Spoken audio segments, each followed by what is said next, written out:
Hey guys, Lauren Filardi here with my first VCast blog post. Thank you for being here with me. We're going to get right into it. I want to talk about something that's pretty serious, something that happened today, having to do with sports, having to do with Ronda Rousey. And in case you don't know who Ronda Rousey is, which I sure hope you do, unless you've been living under a rock. She was a women's bantamweight from 2012 to November 14th, 2015, which was the Holly Holm fight. She basically brought UFC to a whole other level and brought women UFC to a whole other level.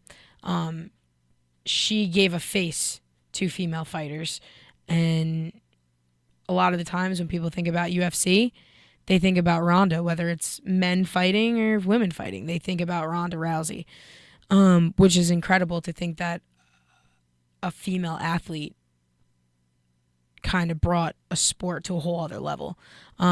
She's also a bronze medalist, and I believe that's in the 2008 Olympics, I'm pretty sure. But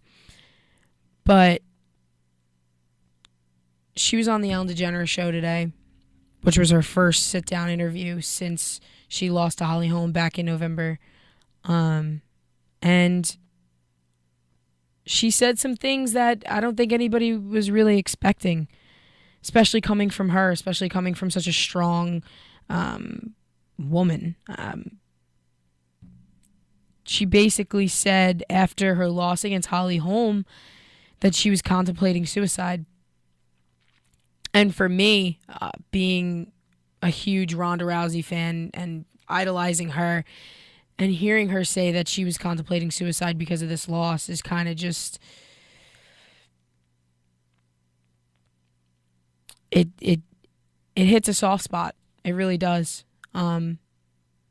This is somebody who I put on a pedestal, who I had to compare people to, and every time I did, they never came quite close because she was that good and that exceptional in my mind.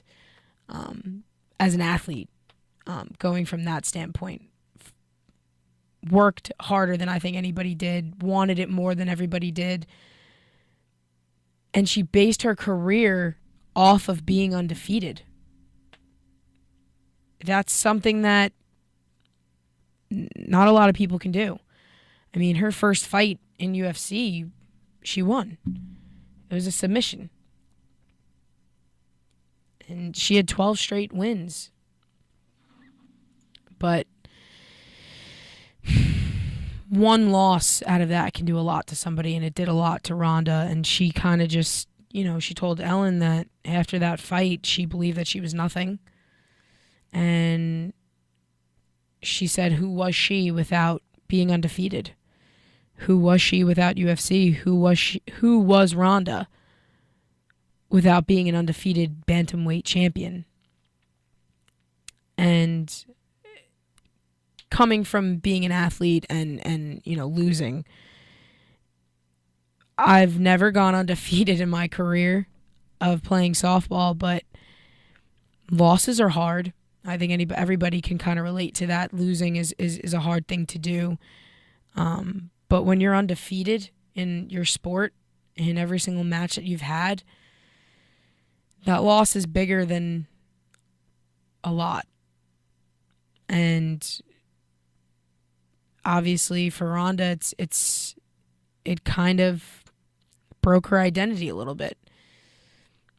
Everybody always said, Ronda Rousey, undefeated bantamweight champion. Well, now they can't say that anymore,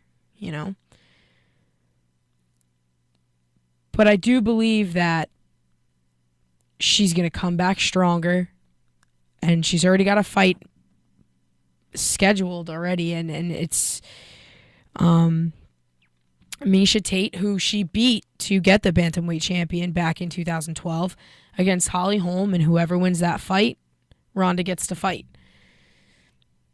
Could be Holly, could be Miesha. Either way, it's going to be a good fight, but I'm really banking on Holly Holm because I really want to see a rematch between them. And if that happens, I strongly believe that Ronda's going to win that fight. And if she does win that fight, when she does win that fight, her career is just going to skyrocket even more because she's going to show everybody that she came back stronger than ever, mentally tough, doesn't care what anybody has to say, is going to get the job done, and is going to prove to everybody that she wants it more and she wants that championship back. But we're just going to have to wait and see until that fight. But I'm rooting for you, Ronda. And I hope you know that there are a lot of people out there who are rooting for you. And you have a huge fan base. And I'm excited to see what you have to do in that fight against whoever. Hopefully Holly. But we'll see. Well, that's it for today, guys. Thank you for listening, and I'll see you guys next time.